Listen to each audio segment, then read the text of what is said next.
ChatGPT's latest update has introduced something called My GPTs, which is already changing the game. So in this video, I'm going to walk you through the process of creating your personal GPT and explain how you can change your life and even earn money from them. What are these GPTs and how to try them? In the classic OpenAI fashion, this feature is only available for paid members. So unless you are paying $20 a month, you have to wait. Eventually, this feature will become available for regular users, but that may take a while, since after that event where GPTs got announced, OpenAI stopped signing up new paid subscribers. Anyway, these GPTs are exactly what you think they are, fully custom assistants. To create one, you need to click on your profile in the bottom left corner and then go to My GPTs. Here we can see a list of models made by OpenAI, DALL-E, data analysis, ChatGPT Classic. There are a lot of options to choose from. Some are useful, some are less, but the button we are interested in is the first one, Create a GPT. Once I click on it, the screen divides into two halves. On the left one, we have our GPT builder, and on the right one, we have a preview window. This preview window will show us any changes we make to the GPT and allow us to try everything in real time. What I like about this new feature is that you don't have to be a programmer to create your own GPT. All that you have to do is follow the simple instructions and answer simple questions in the chat. For example, the first question we get asked is, what would we like to make? To which I'm going to reply, expert in AI tools and plugins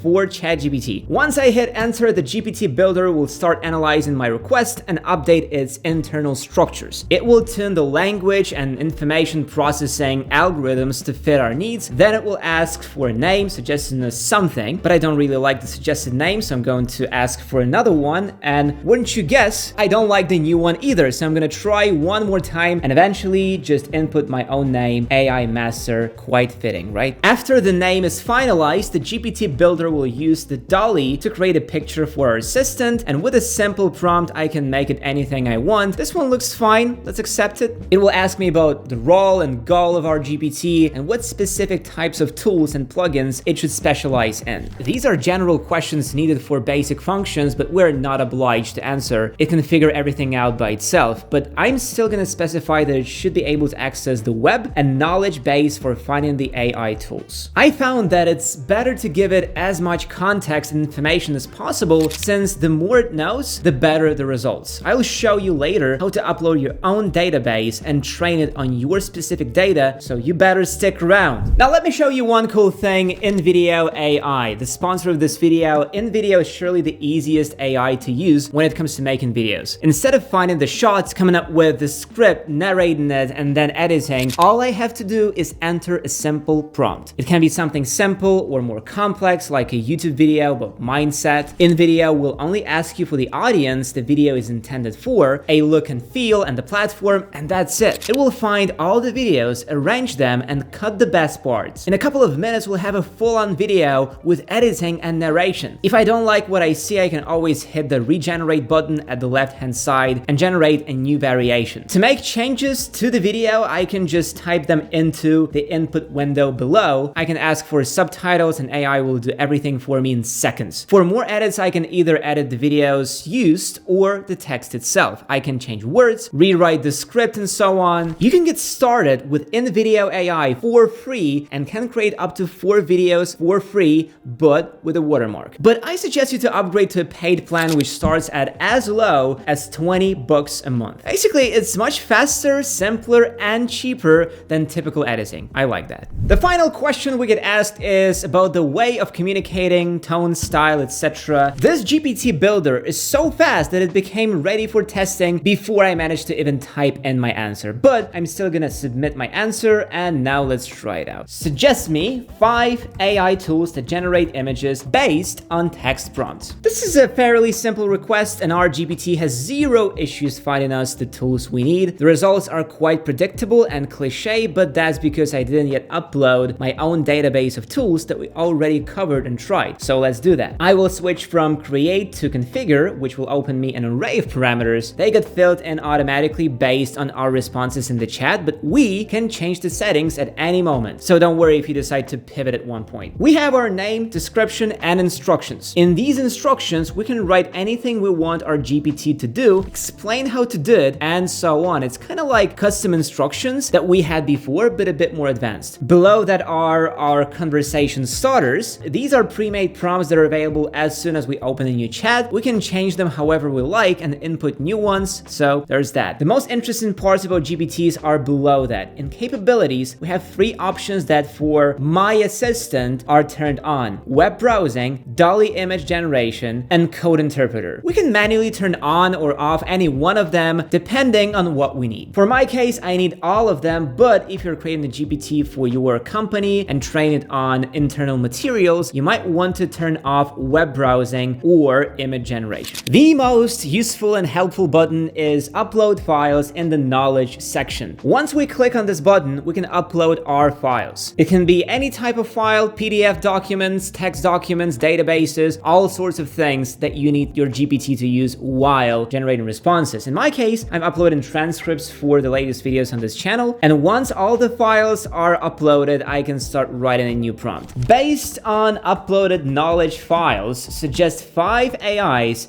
for editing, photos, or videos. This will force our GPT to search for uploaded files for different AI tools. In my case, it gives me names and where they were mentioned with a short explanation and description of each tool. If you train your GPT on your company's database, this could be a really fast and efficient way to do data analysis and all this stuff. I want to try something more interesting, so I will ask it to suggest 5 more tools for generating images or videos, excluding the ones mentioned in uploaded files. This should make finding new AI tools much easier. And would you look at that? Here are our 5 tools. From my own knowledge, I know that I have talked about the first one and the 5th one already, but that knowledge is not in the files that I have uploaded. And if I upload all transcripts for all videos, our GPT will surely know that. As I said, for the knowledge base, we can upload any type of file. And if you're trying to build a GPT for a specific task, it can be beneficial to use YouTube videos as a source of information. To do this,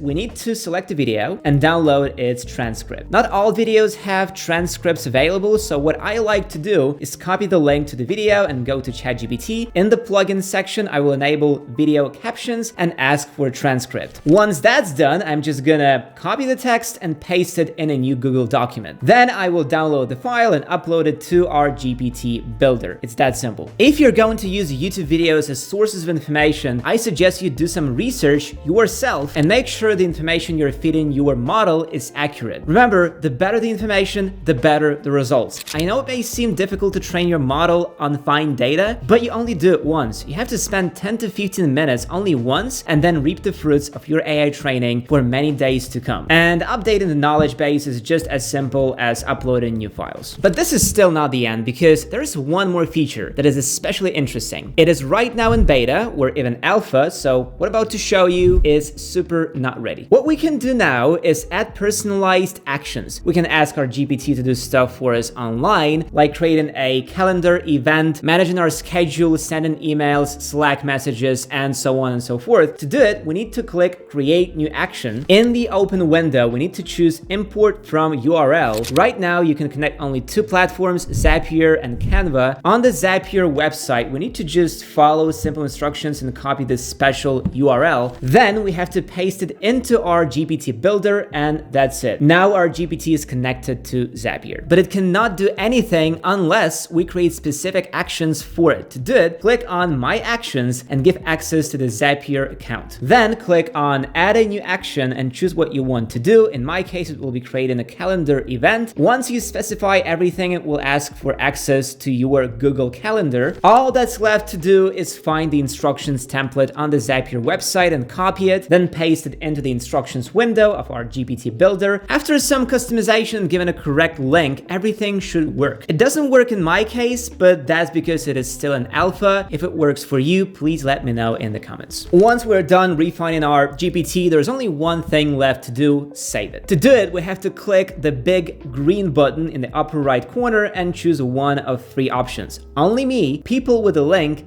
and public. The last one is the most interesting, since it should publish our GPT into the store and give us part of the revenue when someone buys it. Right now, it's not yet working, but once the store is up, I'm going to let you know. And this way, if you create a really good GPT, you can sell it to people and make a pretty penny. But for now, I'm going to save it only for myself and use it, for example, for suggesting me free AI tools for writing SEO copy. And unsurprisingly, our GPT has no issues giving me a response I was looking for. All this process of creating the GPT took me 5 minutes tops, but even if it would have taken half an hour, it would still be worth it. I'm telling you, this feature is the future. And in a few years, everyone will have their own personal assistant for every need. Thanks for watching, sub to the channel, hit the like button. See you in the next one.